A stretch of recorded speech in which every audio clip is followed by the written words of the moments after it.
சாஸ்திரம் சம்பிரதாயம் இரண்டு வகைப்பட்டதா, முரண்பட்டதா? இவர்கள் நினைத்தால் எதையும் சூத்திரமாக்குவார்கள், சூத்திரத்தை சாஸ்திரமாக்குவார்கள், சாஸ்திரத்தை வேதமாக்குவார்கள்.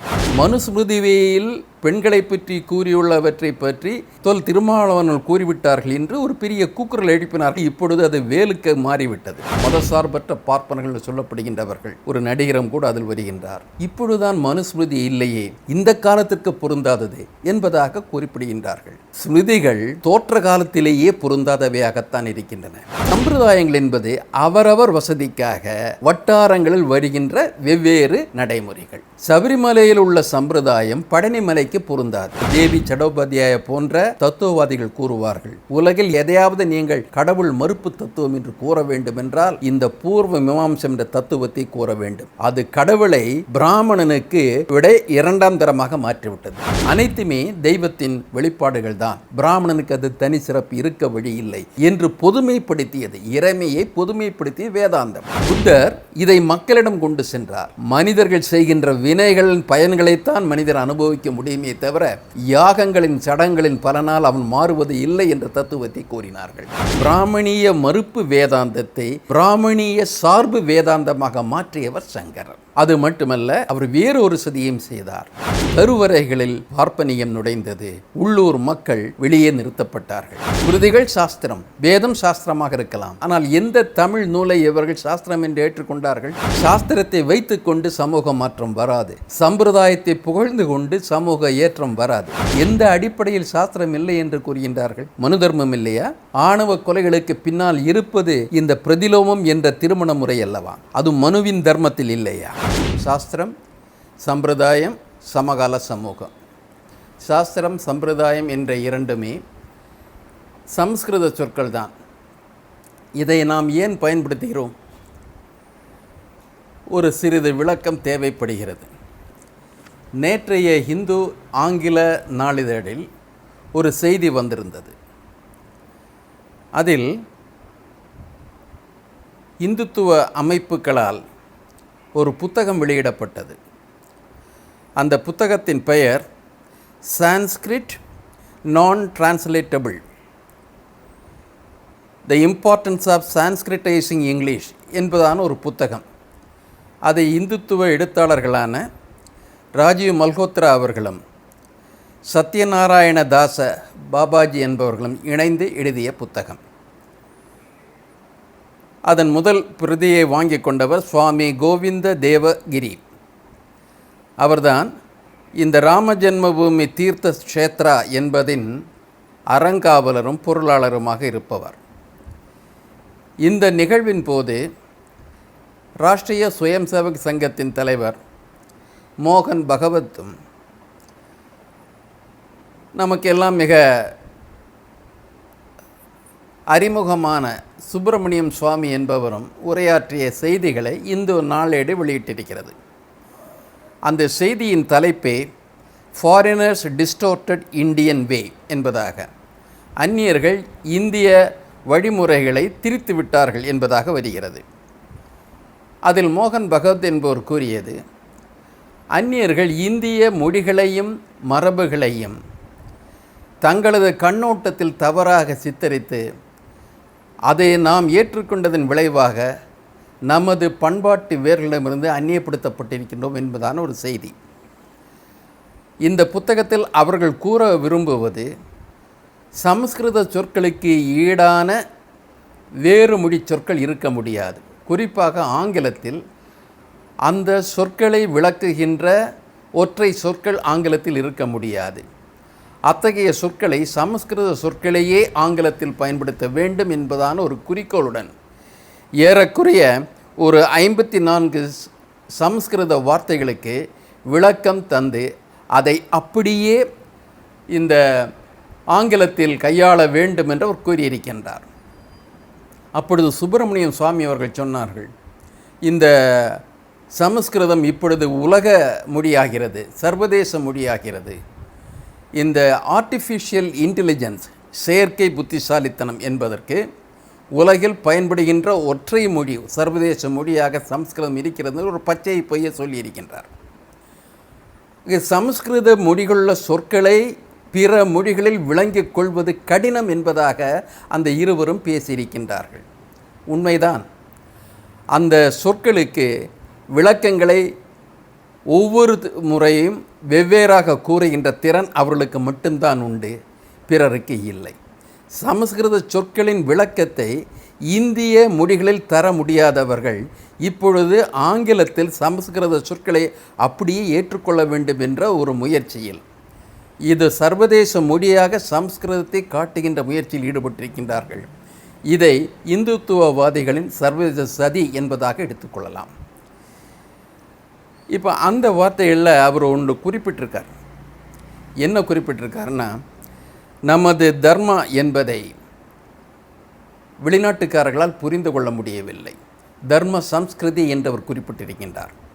அந்த தர்ம மரபு என்பதை புரிகிறார், தர்ம பண்பாடு என்பதை அவர் குறிப்பிடுகின்றார். அந்த தர்ம சம்ஸ்கிருதி என்றால் அந்நியர்கள் இந்து மதம் என்பதாக நமக்கு சொன்னார்கள்.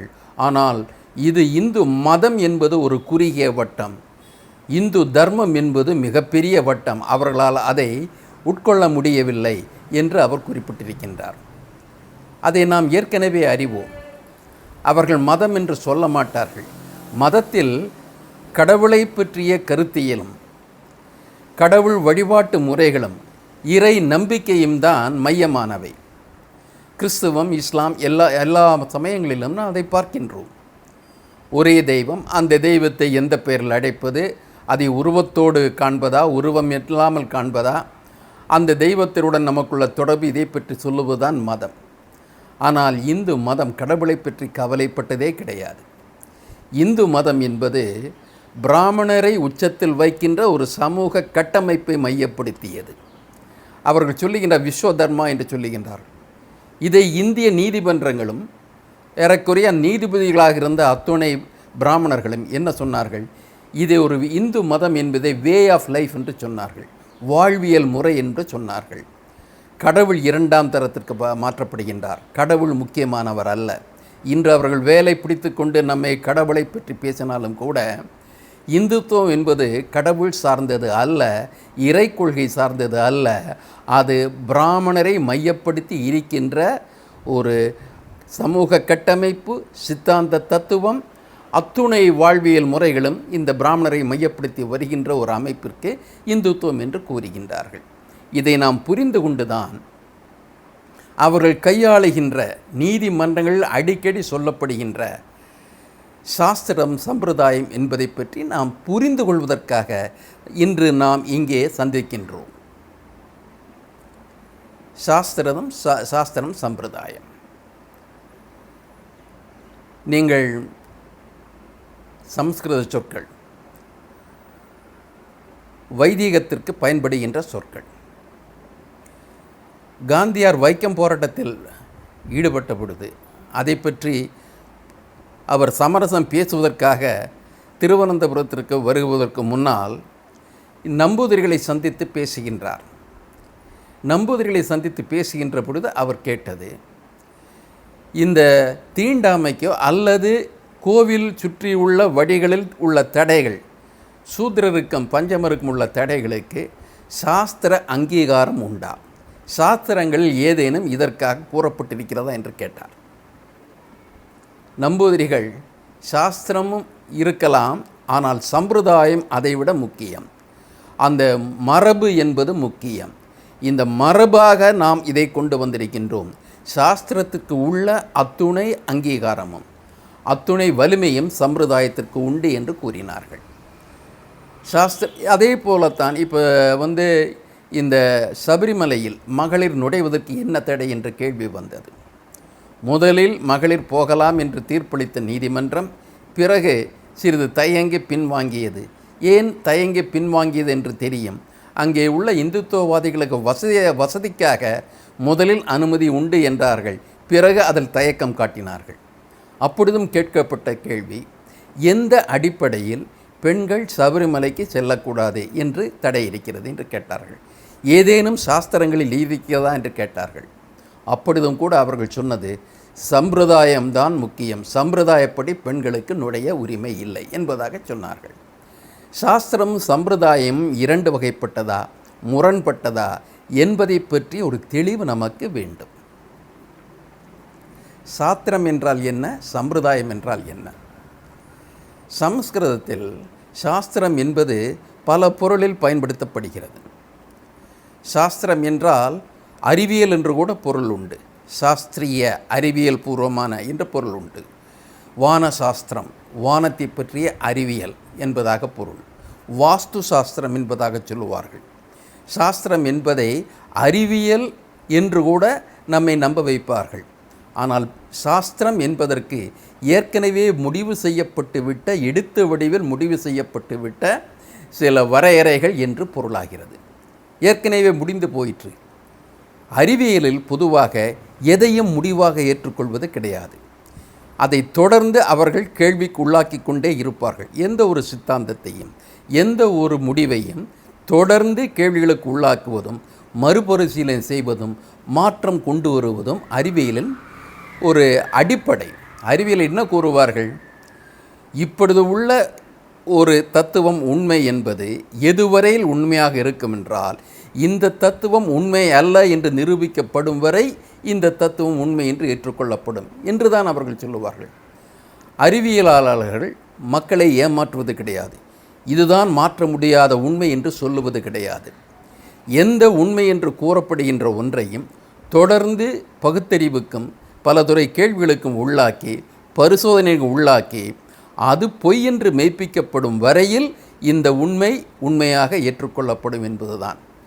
ஆனால் சமஸ்கிருத சாஸ்திரங்களில் அவ்வாறு மறுபரிசீலனை செய்வதற்கான வாய்ப்பு கிடையாது. ஏனென்றால் சாஸ்திரம் என்பதுவே தெய்வீகமானது, புனிதமானது என்று நமக்கு இவர்கள் நம்மை நம்ப வைத்திருக்கின்றார்கள். அது மட்டுமல்ல, ஒரே பொருளுக்கு பல சாஸ்திரங்களையும் அவர் சொல்லுவார்கள்.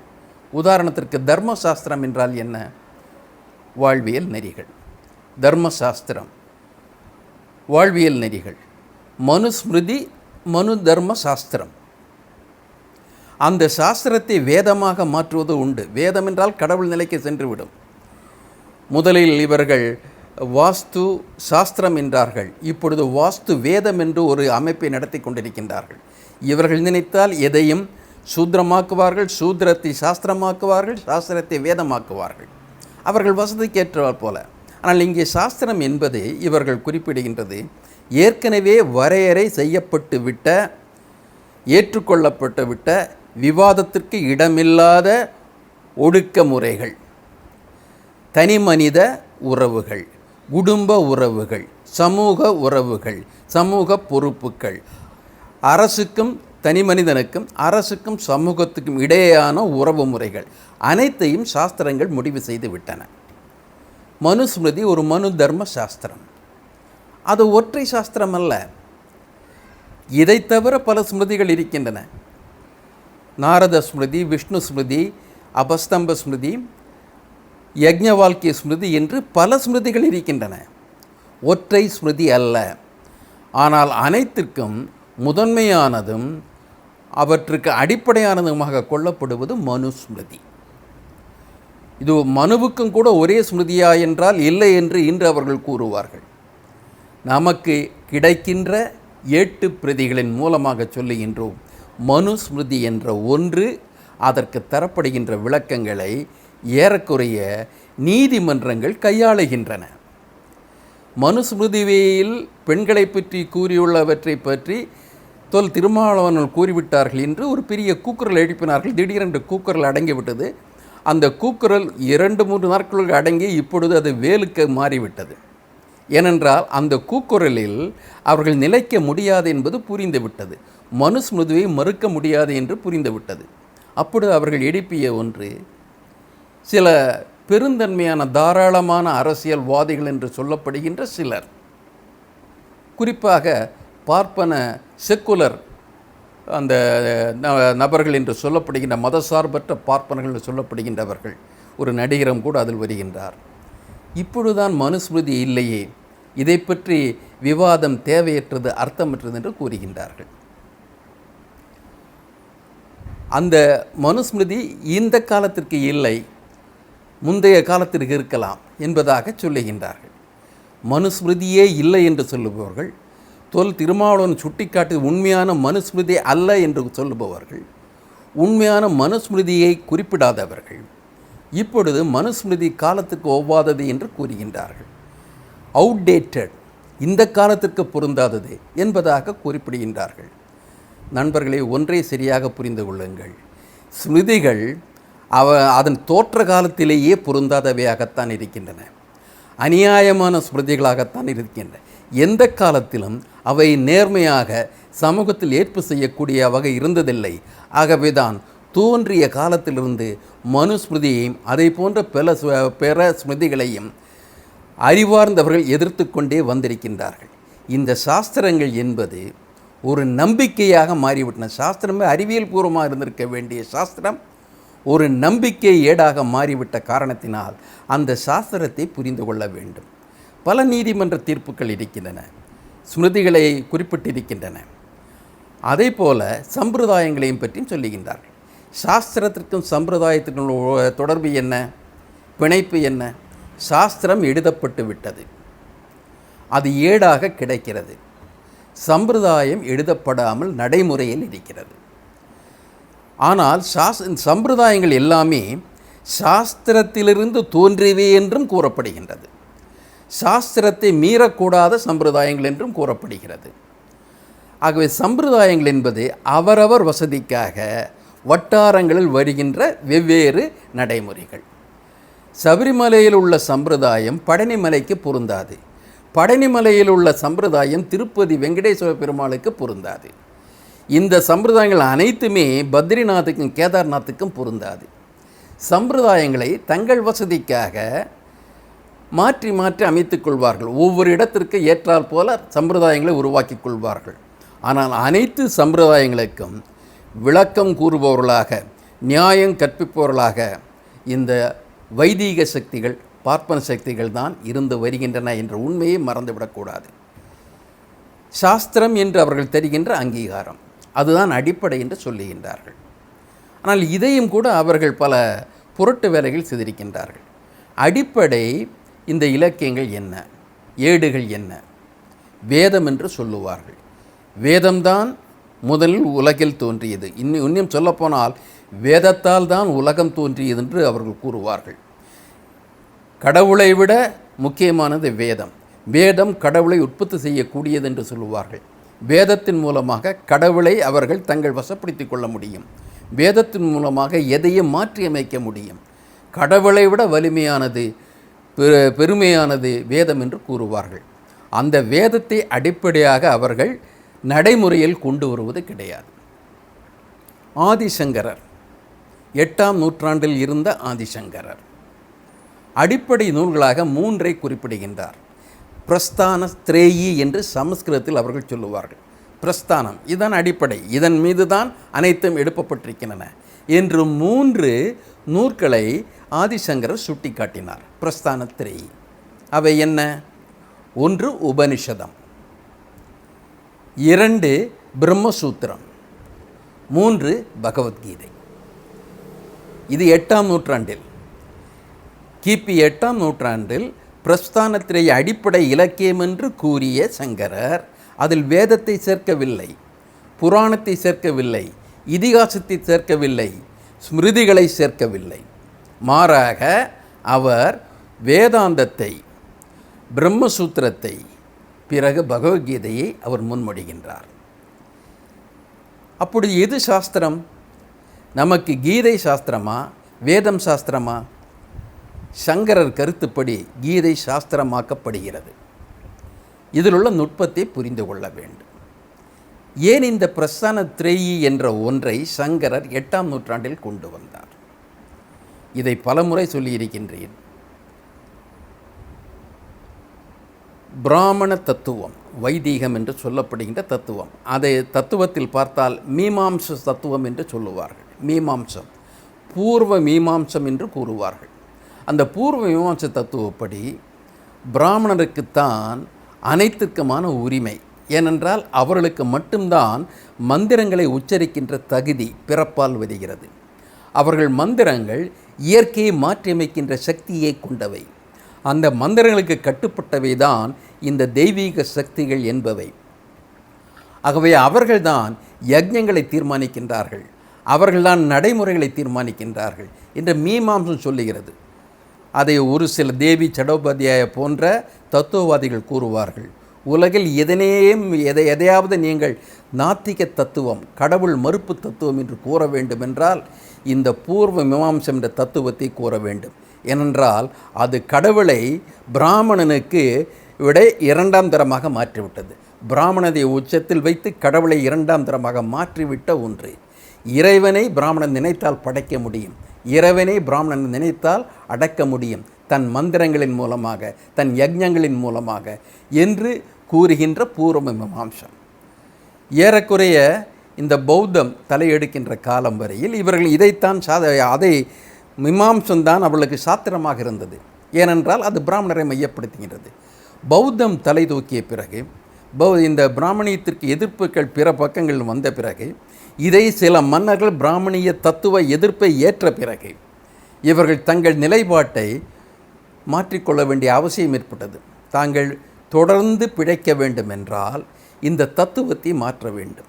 இந்த பிராமணிய தத்துவத்தை மாற்றிய முதல் தத்துவம் என்பது சிரமண தத்துவம். அது பிராமணிய புனிதத்தை, பிறப்பால் பிராமணர்கள் புனிதமானவர்கள் என்ற தத்துவத்தை மறுத்தது. பிறப்பால் அனைவரும் ஒன்றே என்ற கருத்தை வலியுறுத்தியது. பிறப்பு வழி பொறுப்புகளை சிரமணம் ஏற்றுக்கொண்டது இல்லை. பிறப்பு வழி உயர்வு தாழ்வுகளை சிரமணம் ஏற்றுக்கொள்ளவில்லை.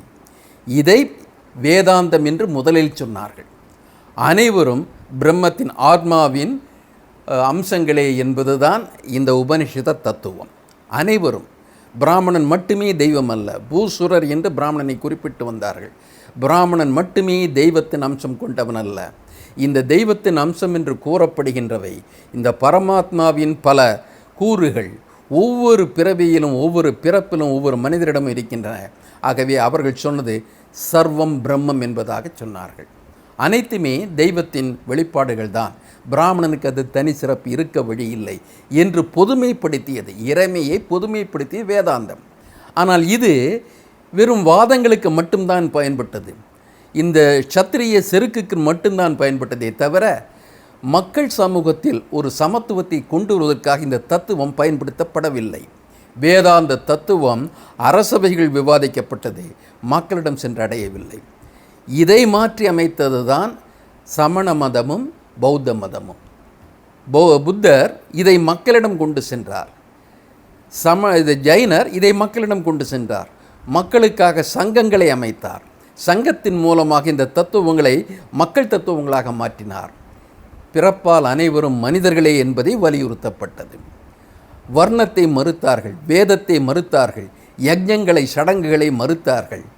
மனிதர்கள் செய்கின்ற வினைகளின் பயன்களைத்தான் மனிதர் அனுபவிக்க முடியுமே தவிர யாகங்களின் சடங்குகளின் பலனால் அவன் மாறுவது இல்லை என்ற தத்துவத்தை கூறினார்கள். பிராமணர்களுக்கு அரசபைகளில் இருந்த செல்வாக்கு குறைந்தவுடன் இந்த தத்துவத்தை அவர்கள் திரிக்க முற்பட்டார்கள். அதன் வழியாகத்தான், அதன் எதிரொலியாகத்தான் இந்த சங்கரரின் தத்துவம் வருகின்றது. அவர் வேதாந்த தத்துவத்தை அவர் எடுத்துக்கொள்கின்றார். அவர் உண்மையில் இந்த தத்துவத்தை உருவாக்கியவர் சங்கரர் அல்ல, பாதராயணர் என்பவர். பாதராயணர் தத்துவத்தை கோவிந்தார் என்பவர் ஏற்றுக்கொண்டார். அவரிடமிருந்து சங்கரர் பெறுகின்றார். சங்கரர் எழுதிய அனைத்துமே பாஷ்யம் என்று குறிப்பிடப்படுகின்ற விளக்க உரைகளை தவிர மூல உரைகள் அல்ல. ஆனால் விளக்கங்களில் அவர் விஷமத்தை அவர் இடைச்சிறைகளாக அமைத்து விட்டார். அந்த விஷமம் விஷமாக மாறி இந்த வர்ண ஜாதி அமைப்பை வலுப்படுத்தி விட்டது. அதனால் இந்த சங்கரர் ஏன் அதை சொன்னார் என்றால், பிரம்ம தத்துவத்தை சொன்னார். அகம் பிரம்மம் என்று சிறிது மாற்றினார். சர்வம் பிரம்மம் என்பது அகம் பிரம்மம், நானே கடவுள் என்பதாக மாற்றினார். நானே கடவுள் என்று சொல்லிக் கொள்கின்ற அந்த ஒரு வாய்ப்பினை வெகு மக்களுக்கு மறுத்தார். அதற்காக அபசுருத்தாதி கரணம் என்ற ஒரு தனிப்பகுதியை உருவாக்கி அதில் தத்துவ நிலை வேறு, நடைமுறை வாழ்க்கை வேறு, வாழ்வியல் முறை வேறு, இறையியல் வேறு என்பதாக மாற்றி நடைமுறை வாழ்க்கையில் சூத்ரனுக்கு உரிமை, உடைமை, அந்தஸ்து மறுப்பு நியாயமே என்று கூறினார். ஆகவே இவர் பிராமணிய மறுப்பு வேதாந்தத்தை பிராமணிய சார்பு வேதாந்தமாக மாற்றியவர் சங்கரர். அது மட்டுமல்ல, அவர் வேறொரு சதியையும் செய்தார். பிராமணரது வாழ்வாதாரங்களை பெருக்குவதற்காக அவர் புதிய ஒரு முறையை கையாண்டார். இதுவரையில் ஆரியர் அல்லது பிராமணர் அல்லாத மற்ற மக்களது வழிபாட்டு முறைகளை எள்ளி நகையாடி வந்த அந்த பிராமணர்கள் யஜ்ஞங்களை தவிர வேறு எந்த முறையிலும் இறைவனை நாம் அணுக முடியாது என்று கூறி வந்த பிராமணர்கள் இப்பொழுது அந்த நிலையை மாற்ற வேண்டியிருந்தது.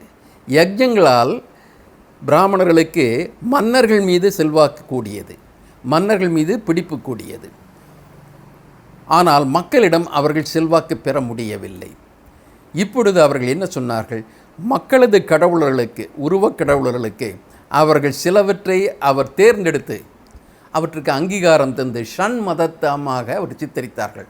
6 மதங்களாக, சைவம், வைணவம், சாக்தம், கௌமாரம், சௌரபம், கணாபத்தியம் என்று 6 மதங்களாக பிரித்து அந்த 6 மதங்களுக்கும் பிராமண ஏற்பை தந்ததுடன் பிராமண ஆகமத்தை படைத்தார்கள். பிராமணர் கைப்பிடிக்குள் இவற்றை கொண்டு வருவதற்காக ஆகமங்களும் புராணங்களும் படைக்கப்பட்டன. யாக பிராமணர்கள் இப்பொழுது கோவில் பூசகர்களாகவும் மாற முடிந்தது. அதுவரையில் கோவிலுக்குள் நுழையாத பிராமணர்கள் கோவில் பூசகர்களாக மாறினார். எந்த கோவில்? இந்த ஆரியர் அல்லாத, பிராமணர் அல்லாத மக்களுடைய கோவில்கள், அந்த கடவுளர்கள். அந்த கடவுளருக்கு பூசகர்களாக பிராமணர்கள் தங்களை மாற்றிக்கொண்டதை இறுதியாக அங்கீகாரம் செய்தவர் சங்கரர். இது ஏற்கனவே துவங்கிவிட்டது, ஒரு சில நூற்றாண்டுக்கு முன்னாலேயே துவங்கிவிட்டது. கோவில்களை பிராமணமயப்படுத்துவது துவங்கிவிட்டது. தமிழ்நாட்டில் பல்லவர் காலத்தில் துவங்கிவிட்டது, சோழர் காலத்தில் நிறைவு பெற்றது. இங்கே சாதாரண மக்கள், உள்ளூர் மக்கள், தமிழர்கள், திராவிடர்கள் கட்டிய கோவில்கள், உடைப்பால் வந்த கோவில்கள், அவர்கள் தந்த வரிப்பணத்தால் வந்த கோவில்கள், இந்த கோவில்கள் அவர்களது கடவுள் இருக்கின்றன. அந்த கடவுளருக்கு பூசை செய்வதற்கு இவர்கள் தமிழுக்கு பதிலாக சமஸ்கிருதத்தை நுழைத்தது இந்த ஒரு சதியின் விளைவாகத்தான். கருவறைகளில் பார்ப்பனியம் நுழைந்தது. உள்ளூர் மக்கள் வெளியே நிறுத்தப்பட்டார்கள். புரோகித ஏனென்ற கோவில்கள் எண்ணிக்கை பெருக பெருக இவர்களுக்கு புரோகித வேலைவாய்ப்புகளும் பெருகுகின்றன. கோவில் என்பது அதிகார மையமாக இருக்கின்ற பொழுது இந்த கோவில் புரோகிதம் என்பது ஒரு சிறு பிரிவு மக்களுக்கு இந்த சமூகத்தின் மீது மற்றற்ற அந்த செல்வாக்கினை அல்லது பிடிப்பினை கொண்டு வருகின்றது. அவர்களது ஆதிக்கத்தின் கீழ் இந்த சமூகம் அனைத்தும் கொண்டு வரப்படுகிறது. எந்த ஒரு சாஸ்திரத்தை குறிப்பிட்டாலும் இந்த சாஸ்திரம் என்ற அந்தஸ்தை இவர்கள் சமஸ்கிருத மொழியில் இல்லாத பிற மொழியில் உள்ள நூல்களுக்கு கொடுப்பது கிடையாது. ஸ்மிருதிகள் சாஸ்திரம், வேதம் சாஸ்திரமாக இருக்கலாம், எதுவுமே சாஸ்திரம். ஆனால் எந்த தமிழ் நூலை இவர்கள் சாஸ்திரம் என்று ஏற்றுக்கொண்டார்கள்? 12 திருமுறை இருக்கிறது, திவ்ய பிரபந்தம் இருக்கிறது. அதை 5ஆம் வேதம் என்று சொல்லுவார்கள், திருமுறை என்று சொல்லுவார்கள், மறை என்று சொல்ல மாட்டார்கள், சாஸ்திரம் என்று சொல்ல மாட்டார்கள். இறுதியில் சாஸ்திரம் என்றால் அவர்கள் ரெடி ரெக்கன மாதிரி உடனடியாக பார்ப்பது என்பது சமஸ்கிருதத்தில் உள்ள ஸ்மிருதிகளையோ சாஸ்திரங்களையோ மட்டும்தான். சாஸ்திரம் என்றாலே சமஸ்கிருத ஆதிக்கம் என்று பொருள். சம்பிரதாயம் என்பது இதை நடைமுறைப்படுத்துகின்ற மரபுகள். இந்த நடைமுறைப்படுத்துகின்ற மரபுகள் உள்ளூர் மக்களது சில நிலைப்பாடுகளுக்கு ஏற்ப சிறிது மாற்றங்களை கொண்டு வருகின்றார்கள். கோவில் பெண்கள் நுழையலாமா நுழையக்கூடாதா என்பதையும், கோவிலில் எந்த ஜாதியினர் நுழையலாம், எந்த அளவிற்கு நுழையலாம், மகாமண்டபம் வரைக்கும் வரலாமா அல்லது அர்த்த மண்டபம் வரைக்கும் வரலாமா, கருவறைக்கு முன்னால் வரலாமா என்பது போன்றவை எல்லாம் அவர்கள் தீர்மானிக்கின்றார்கள். காசி விஸ்வநாதர் ஆலயத்தில் அனைவரும் சென்று லிங்கத்தை தொடலாம், தொட்டு வழிபடலாம். தென்னிந்தியாவில் உள்ள கருவறைகளுக்குள் இந்த லிங்கங்கள் பூட்டப்பட்டு விட்டன. அங்கே ஒரு சிறு பிரிவு பிறப்பால் வந்த புரோகிதர்கள் மட்டும்தான் நுழைய முடியும், வெளியே தான் மற்றவர்கள் இருக்க வேண்டும். தீட்சிதர்களது சொத்து என்று கூறிவிட்டார்கள். நீதிமன்றம் சிதம்பரம் கோவிலில் தமிழில் பாட வேண்டும், தீட்சிதர் ஆதிக்கையை ஒழிக்க வேண்டும் என்று நாம் வழக்காடு மன்றத்திற்கு கூட சென்றிருக்கின்றோம். நீதிமன்ற தீர்ப்பு என்ன? சம்பிரதாயப்படி, சட்டத்தை சொல்லவில்லை, சாஸ்திரத்தை சொல்லவில்லை, சம்பிரதாயப்படி இந்த கோவில் என்பது தீட்சிதர்களுக்கு உரியது என்று அவர்கள் சொன்னார்கள். சம்பிரதாயத்தையும் நீதிமன்றம் ஏற்றுக்கொள்ளுகிறது, கோவில் நுழைவில் கூட நீதிமன்றத்தை ஏற்றுக்கொள்கிறது. இதில் நாம் குறிப்பிட விரும்புவது என்னவென்றால், ஒரு சமூக மாற்றம் வேண்டுமென்றால், சமூக நீதி வேண்டுமென்றால், அதை பெறுவதற்காக நாம் சாஸ்திரத்துடனும் சம்பிரதாயத்துடனும் போராடியே ஆக வேண்டிய அவசியம் இருக்கிறது. சாஸ்திரத்தை வைத்துக்கொண்டு சமூக மாற்றம் வராது, சம்பிரதாயத்தை புகழ்ந்து கொண்டு சமூக ஏற்றம் வராது. ஆகவே சமூக நீதி வர வேண்டுமென்றால், சமூக சமத்துவம் வர வேண்டுமென்றால், சமூகம் நவீனமயப்பட வேண்டுமென்றால், சாஸ்திரத்தையும் சம்பிரதாயத்தையும் எதிர்த்தும் மறுத்தும் தான் வர முடியும் என்பதை நமது அனுபவங்கள் நமக்கு சுட்டி காட்டுகின்றன. சாஸ்திரத்தை இன்று இல்லை என்று கூறிவிட முடியாது. எந்த அடிப்படையில் சாஸ்திரம் இல்லை என்று கூறுகின்றார்கள்? மனு தர்மம் இல்லையா? இப்பொழுது கௌரவ கொலைகள் ஆணவ கொலைகள் நடக்கின்றன. ஆணவ கொலைகளுக்கு பின்னால் இருப்பது இந்த பிரதிலோமம் என்ற திருமண முறை அல்லவா? அந்த திருமண முறையின் மூலமாக அல்லவா அது நடக்கிறது. அது மனுவின் தர்மத்தில் இல்லையா? பெண்ணுக்கான சில சம உரிமை மறுக்கப்படுவதற்கு இந்த ஸ்மிருதிகள் காரணமாக இருக்கவில்லையா? ஆகவே இந்த ஸ்மிருதிகள் இன்று நடைமுறையில் இல்லை என்று சொல்லுவது முழு பூசணிக்காயை சோற்றில் மறைப்பதைப் போல செய்கின்றார்கள். இதை ஏனென்றால் இந்த முற்போக்கு பிராமணர்கள் என்று கூறுகின்ற சில பிராமணர்கள் உண்மையில் பிராமணியத்தை தக்க வைத்துக் கொள்ள பார்க்கின்றார்கள். வெகு மக்களை கவருவதற்காக சில முற்போக்கு திட்டங்களாக சிலவற்றை கூறுகின்றார்கள். அடிப்படையில் இவர்கள் பிராமணிய தலைமையை தக்க வைக்க முயலும் சில ஜாதி வெறியர்களாகத்தான் இருக்கின்றார்கள் என்பதை நம்மால் காண முடியும். உன் கடவுளை விட, உன் சாஸ்திரத்தை விட, உன் முன்னோரை விட, உன் வெங்காயம் விளக்கமாத்தை விட உன் அறிவு பெருசு, அதை சிந்தி.